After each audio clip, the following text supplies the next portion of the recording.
Thank you everyone for joining us this afternoon, and welcome to the National Museum of the Pacific War's August webinar.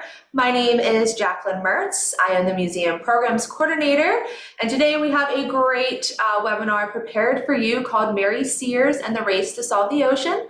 We are joined by Dr. Catherine Musemeche, who's going to be presenting on her newest book that just came out, called Mary Sears and the Marine Scientist Who Helped Win World War II.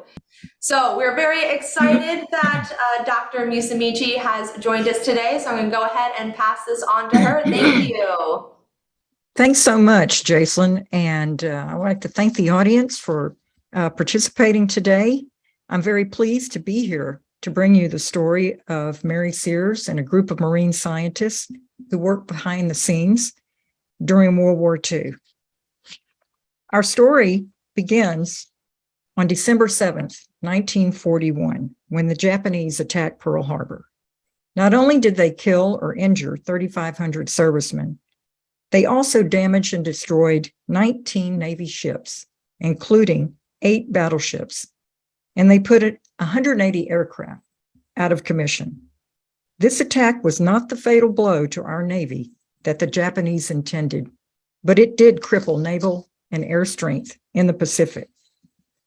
The United States was suddenly thrust into a 2-ocean war of global proportions. And I want to show you here with this photo on the left, we were already heavily involved in the Atlantic, where we were defending British and American shipping en route to Europe and the ongoing European war that had been going on since 1939. But after Pearl Harbor, we had another ocean to battle in, the largest ocean on Earth, the vast Pacific Ocean with its 64 million square miles of sea. We were looking at going to war, and we didn't really know a whole lot about the Pacific Ocean outside of Pearl Harbor and Hickam Airfield in Hawaii. But the Japanese forced us to act. And President Roosevelt, was so worried about how strapped the Navy was at this point that he confided only to his wife, Eleanor, that he really didn't know how the Navy would go about fighting across 2 oceans, which with such a severe shortage of ships. He could only hope to stave off disasters while American shipbuilders worked to build more. Unlike World War I, the ocean played a major role in World War II. In World War I, American troops sailed across the Atlantic, docked in friendly harbors, and made their way to the European front, as shown in the photo on the left. In World War II, however, no one would be rolling out the welcome mat to the troops, especially in the Pacific, where every battle to capture a strategic target would be met by fierce opposition at the shoreline. Despite this drastic turn of events that forced our troops to fight in the ocean for the first time, it would be another 1.5 years before a full-time oceanographer went to work in the Navy's Hydrographic office. What took so long? Well, at the outset of the war, women were not allowed to serve in any branch of the armed forces. Congress first passed a bill allowing women to serve in the Army in May 1942. It took longer with the Navy because the Navy was considered a macho organization, and they resisted allowing women to enter, even though, amazingly enough, women had served in the Navy in World War I. But with the support of Representative Edith Nourse Rogers, Eleanor Roosevelt, and the president himself, women were allowed to join in July 1942. Initial estimates provided for only 10,000 waves to come aboard. But when the Navy's Bureau of Aeronautics requested 20,000 waves, those estimates were revised upward to 75,000 enlisted waves and another 12,000 officers. On December 7th, 1941, Mary Sears, the marine biologist who would become the first full-time oceanographer of the Navy, was sailing on a trawler off the coast of Peru. Sears had left Woods Hole Oceanographic Institution to go on this trip and traveled through very dangerous waters. She went to perform field research in another country because women were not allowed on research expeditions in the United States. When she returned to Woods Hole, she found that the labs had been taken over by research projects for the Navy. She watched as one by one the men went off to war, and as soon as women were allowed into the waves, Mary Sears applied to join. But Sears' path to the Navy would not be an easy one. She was rejected because of a bout of arthritis that had since resolved. A few months later, however, Lieutenant Roger Revell, a marine geologist who had been assigned to the Hydrographic office part-time, came to Woods Hole to look for a substitute for what he saw as a dull job in a map-making outfit. The only oceanographer that the director of Woods Hole would part with was the only woman on staff, Mary Sears. So Mary Sears, still anxious to serve, agreed to apply for a medical waiver, and after completing basic training and officers training, she went to work in the Navy's Hydrographic office in April 1943. Think about that date for a minute. We had been fighting World War II for a year and a half before Mary Sears was finally able to take her place as the first full-time oceanographer of the Navy. She was joined by some other colleagues from the world of marine scientists. Finner Chase, shown in the photo on the left, was someone that Mary Sears had known in graduate school. Finner was a hermit crab expert working at Harvard in the Museum of Comparative Zoology. She was also joined by Dora Henry, the woman shown in the middle photograph. Dora Henry was known as the Barnacle Lady at the University of Washington, where she was on the faculty, and she was an expert in barnacles. Mary Greer, shown on the far right, was the nation's foremost oceanographic librarian. And Mary Greer had also been working at the University of Washington, but when war broke out, their oceanographic laboratories were shuttered, and Mary Greer had to go to work at the Boeing plant there in Seattle. Imagine how excited she was to get the phone call that she would be able to work as an oceanographic librarian again, serving in Washington, D.C., and helping defend her country. Mary Sears also worked with a number of waves who she referred to as the enlisted girls. And at the height of the war, there were 350 waves working at the Navy's Hydrographic office, performing every job that the men had done.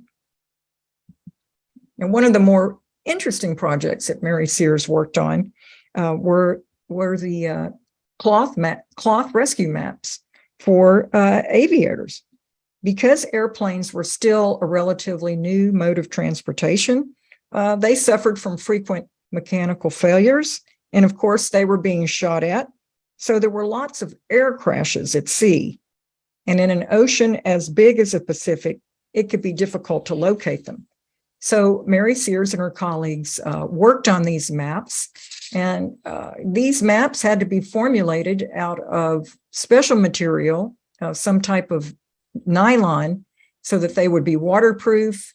And there was a lot of experimentation done to figure out how to print and waterproof ink front and back on these maps that the aviators could then wear around their necks while they were flying a plane, or they could just stuff them into a pocket of the flight jacket.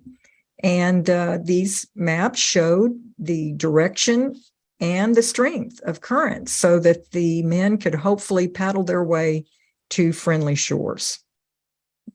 One of the other projects the team worked on that became very important in World War II was the bathythermograph, which was used in submarine warfare. And what this was a very large, cumbersome instrument, shown there on the right, large, heavy metal instrument that had a glass slide inside that the measurements would be etched on. And on the left, it shows someone had to deploy this instrument into the ocean hundreds of times, gathering measurements of temperature versus depth in various regions of the oceans.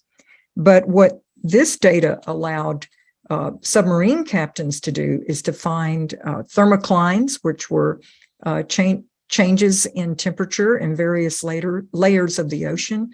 And these are the layers in which they could hide from the enemy. So this was an extremely important project.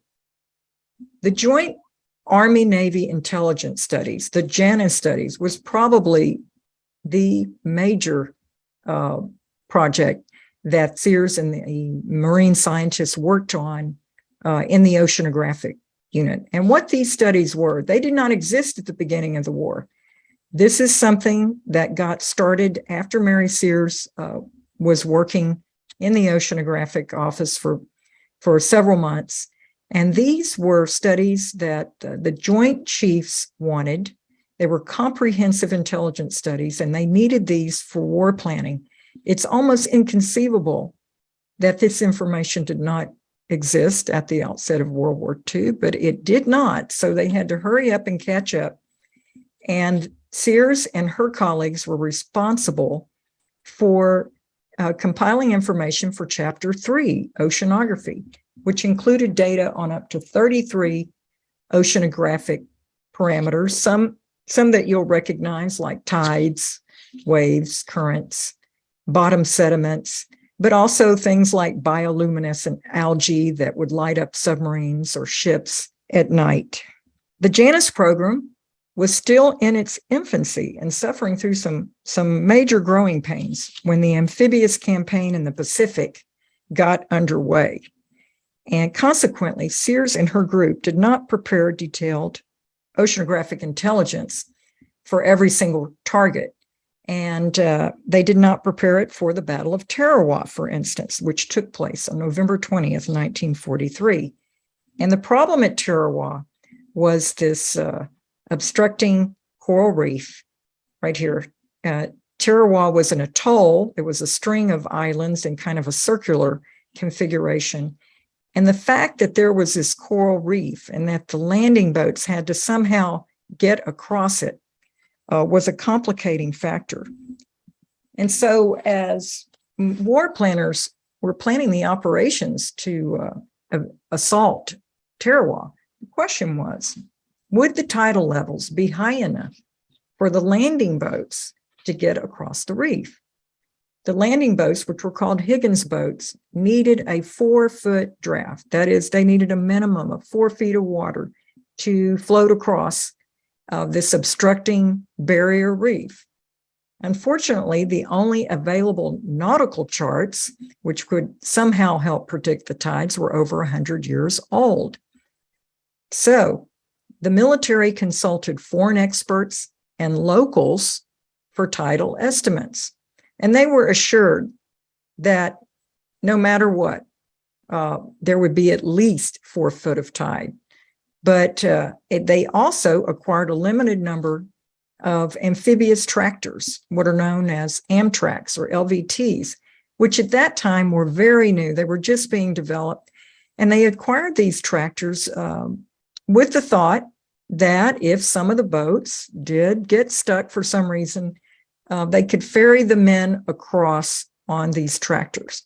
The problem was the tractors had not been used before to ferry troops, only to ferry supplies, and they were acquired at the last minute. So people didn't have a lot of experience in using them. Nevertheless, the Tarawa operation took place as planned, November 20th, 1943. And what happened was that, just as a bad coincidence, November 20th happened to be one of 2 days when a very low tide occurred at Tarawa, what is known as a neap tide. And as a result, the mean tidal level stayed around 3.3 feet for about 48 hours. And troops were stranded, and a large number of boats could not get across the reef. And this delayed reinforcements getting to shore. And not only that, the men had to bail out and they had to walk to shore, wade through turbulent waters while being fired at by Japanese snipers the entire time. This is an eyewitness account that I obtained from the Oral History Archive at the Nimitz Museum of the Pacific War.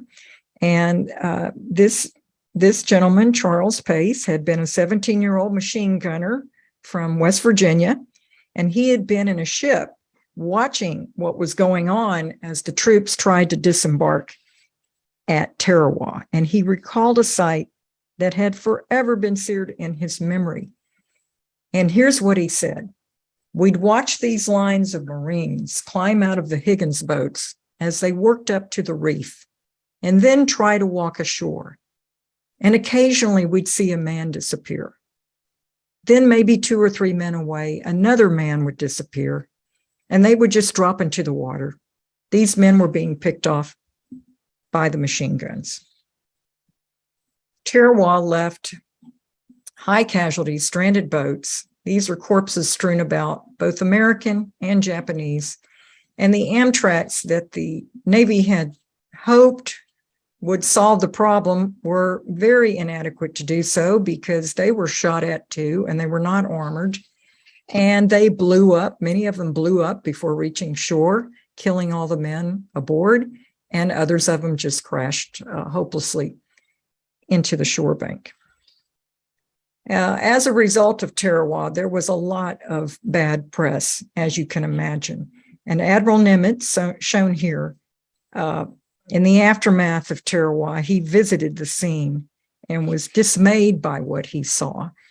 He had to, of course, walk across the corpses and see all the damage that had happened.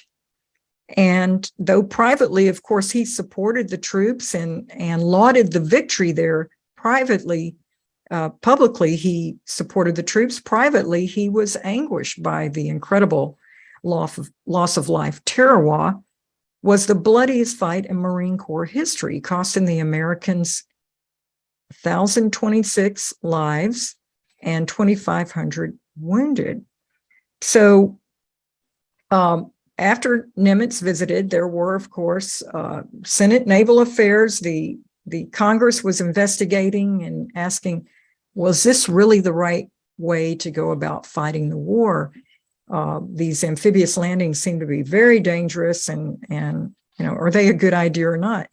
But Nimitz knew that victory in the Pacific depended on the amphibious campaign, so he did stick with it, although he did everything in his power to ensure that something like this would not happen again.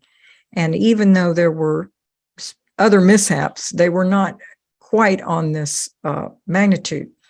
So after Tarawa, and I'll just show you, we're going to concentrate here on the blue line, which is the Allied advance through the central part of the Pacific Ocean. So this is Tarawa down here, and this is where what is known as the island hopping campaign took place.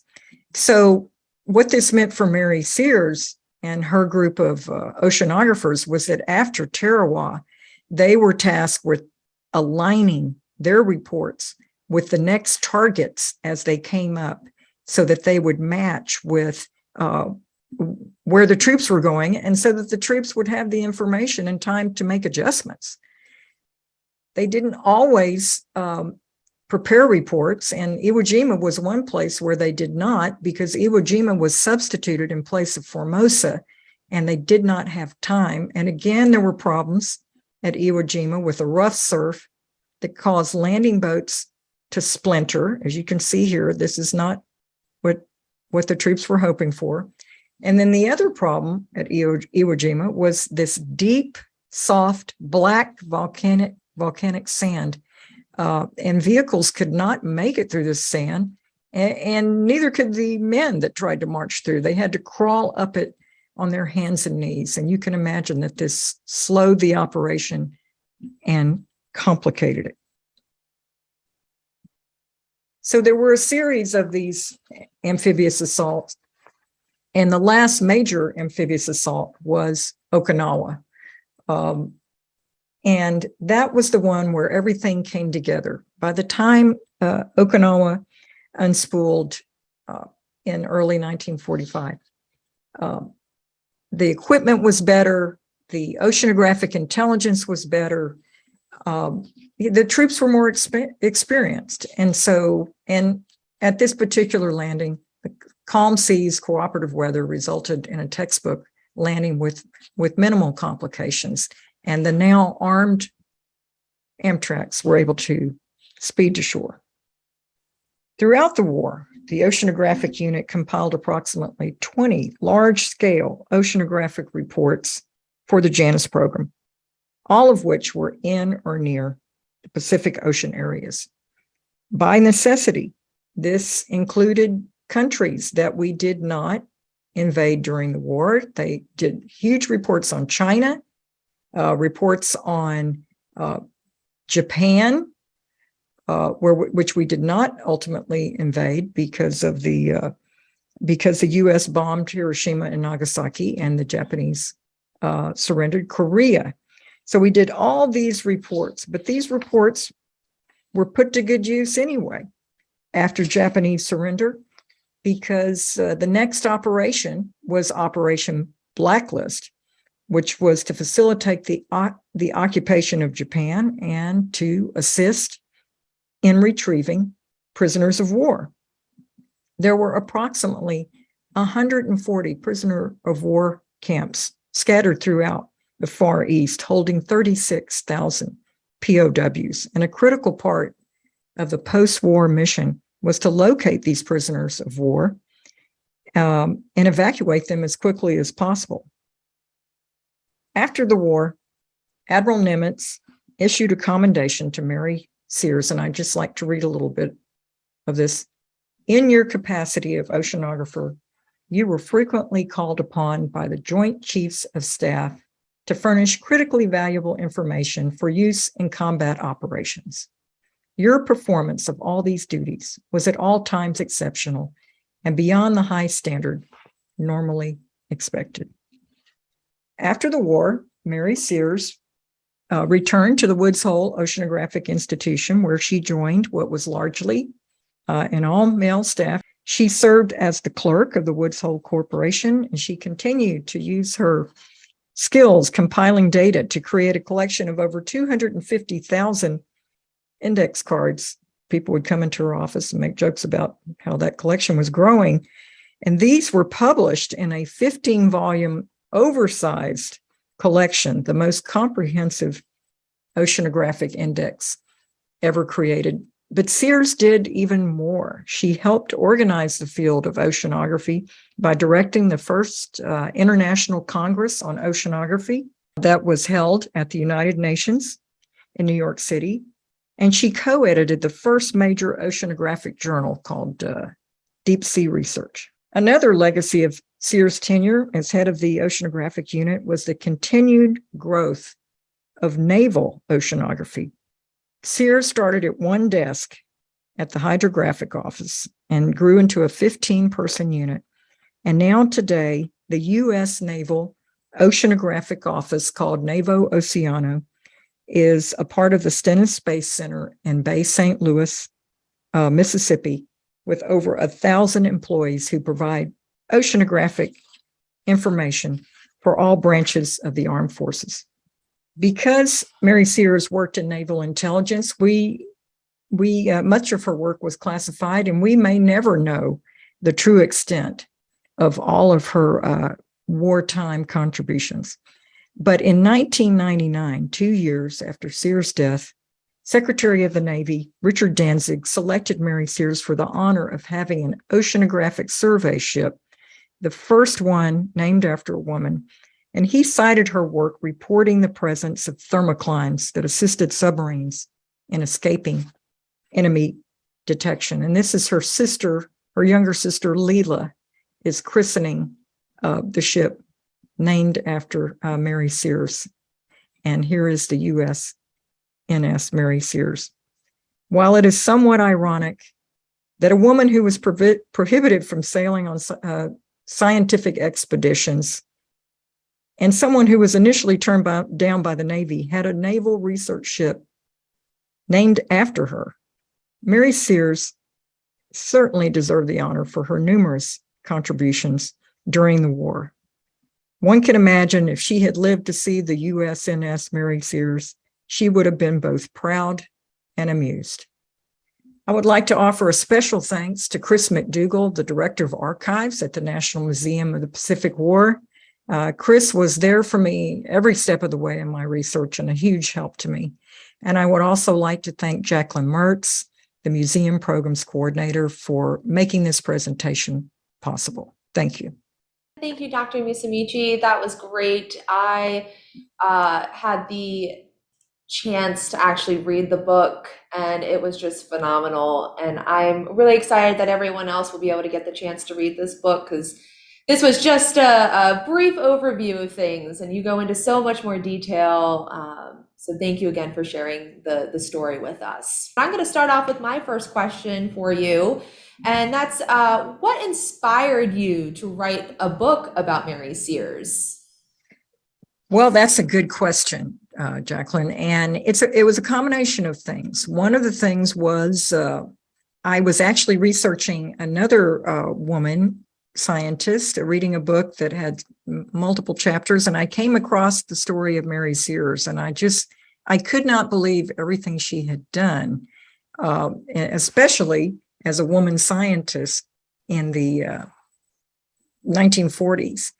And about the time I was researching her, I took my father's oral history, and he had been a 17-year-old sailor stationed in the Pacific, and he had fought at several of the battles that Mary Sears had prepared intelligence for us. So I sort of saw Mary Sears as a person that helped bring our dad back from the war.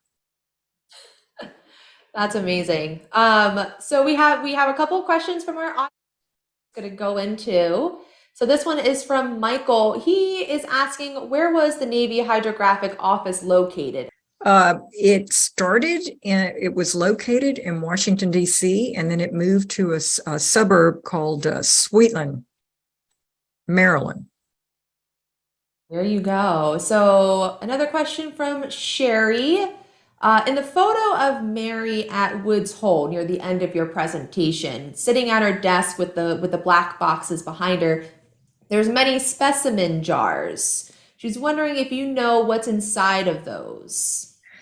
Well, I'm not sure I've ever really looked at them closely enough, but Mary was a planktonologist, and she also did work with jellyfish. So I'm guessing that whatever specimens those were, that had something to do with her research.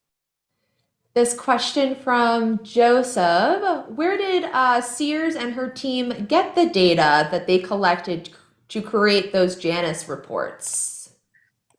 That is another interesting question.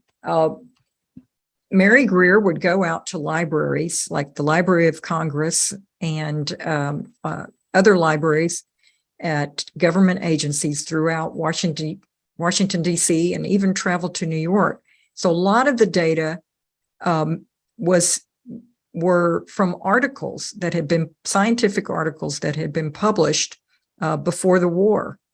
And this included some information that was published by the Japanese before the war, not suspecting that we would be fighting them and that this information would be helpful to us. But of course, it was helpful to us because many of these islands had been shrouded in secrecy, and there really was no other way to obtain the information. So yes, we did get a lot of it from libraries. Now we know libraries are really important places to do some research. This is from KS. They are asking, are the JANIS reports that they did, are they public? And where can they find a copy of this? And was most of the work done in Maryland or on a ship? Well, some of the work was done on a ship. It was done by survey ships that the Navy had, that they would send out if they could get somewhere in the vicinity some of these islands to collect information. As far as where the JANIS reports are, it took me a while to get copies of them. I had to hire someone to go to the National Archives and copy them by hand. So they are no longer classified, but I would not say they are readily available. So I don't think you can just go out and get a copy of one, but you could certainly get someone to go to the National Archives and copy it for you. This is from Eliza. She said, fantastic job. She got her book yesterday. Can't wait to read it. She's curious about any additional connections between Mary Sears and the Higgins boats, which were manufactured by an integrated workforce in New Orleans, including many other unsung sheroes. Well, that's an interesting question. Someone, just for your information, has written a book about the Higgins boats, and that whole history is fascinating. But what I know about the Higgins boats, I know that the Navy was trying very hard to develop their own version of the Higgins boat several years before the war, and they were failing miserably at it. So they held a competition, and Higgins brought his boat, which he had designed. And what was interesting, it had a propeller which was shrouded and protected. And he had designed this for the swamps of Louisiana for loggers to make their way through low levels of water. And this is what the Navy needed. So when Higgins showed up with his boat, it beat all the other boats. And the Navy ordered, I don't know, like 300,000 of them or whatever it ultimately came to. And Eisenhower, actually, who commanded the troops at Normandy, credited the Higgins boat with, being a major innovation of the war that saved lives. But I don't know much about the workforce that prepared them, and I don't know if Mary Sears had any sort of direct connection, but that would be interesting to find out. Yeah, it would be. Marion is asking, and this is probably more in your book, but do you have any information on Sears's early life? I do. I have a great deal. There's a chapter on Mary Sears's early life, and I don't know how long I have to answer this question, but I'll just say that she grew up in Wayland, Massachusetts, and she was the daughter of a debutante. And unfortunately, her mother died when Sears was 6 years old, and she had to kind of help raise the family for several years. And then her father ultimately remarried one of her school teachers, who was very instrumental in kind of directing Mary towards science, which not many women went into at that time. So she went to a private girls' school in Boston called the Windsor School. And then she attended Radcliffe, where she obtained her undergraduate, graduate, and doctorate degrees, and then went on to Woods Hole. Yeah, she had quite a kind of a normal early life, and then her adult life she was doing just amazing things for sure. This is a question from Helen. They're asking what happened to Mary Sears's staff after the war. For example, the enlisted girls, were they offered jobs? Is there anything after the war about the staff? The women were not offered positions. In fact, I think everyone had to leave. It was mandatory within 6 months of the war ending. I know that Finner Chase went back to Boston and ultimately became the head of crustaceans at the Smithsonian. And then Dora Henry went back to the University of Washington, where she continued her amazing career studying barnacles. And Mary Greer worked with the National Geographical Society as a librarian. Right. Thank you for that answer. Question from Robert. Why do you, and this is a great one, I think, why do you think that Mary Sears's work has been so relatively unknown until now? And he's asking, was one of the reason why, was it because it was classified for such a long time? Well, I absolutely do believe it has to do with the classified nature of the work. But something that I discovered when I was doing the research is that in the military, people do not necessarily put their names on reports that they contribute to. So it can be very difficult to trace who is doing what. And you really have to work to find that information. So I would say that other than people operating at a very high level, and there are many, many people who did amazing things during the war that went without credit. And Mary Sears has gotten some credit, but I think she's just one of the thousands whose, contributions have been lost to history. KS just wanted to clarify. They asked a question earlier, and it was about the JANIS reports and how they collected that data. So did they find and access the Japanese data from the libraries in Maryland, or did they have to outsource to other libraries across the states? That's a good question. And what I know about that is the Library of Congress actually had quite a bit of this information. They had a science department, and they had what was called the Orientalia department, which was sort of like what we would consider Asian studies.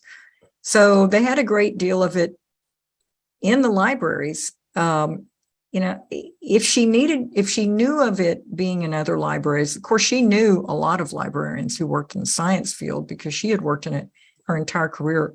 She could network behind the scenes, but I don't have a lot of information about how that worked. And, I know that they went to agencies, government agencies. Mary Sears herself went to different agencies to collect information. And they got a lot of information. This bathythermograph data, for instance, was being collected every day on ships and sent back.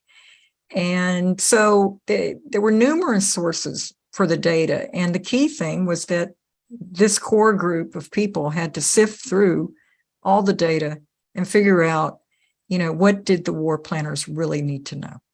Mm-hmm. And that's probably a lot of data. Quite a bit.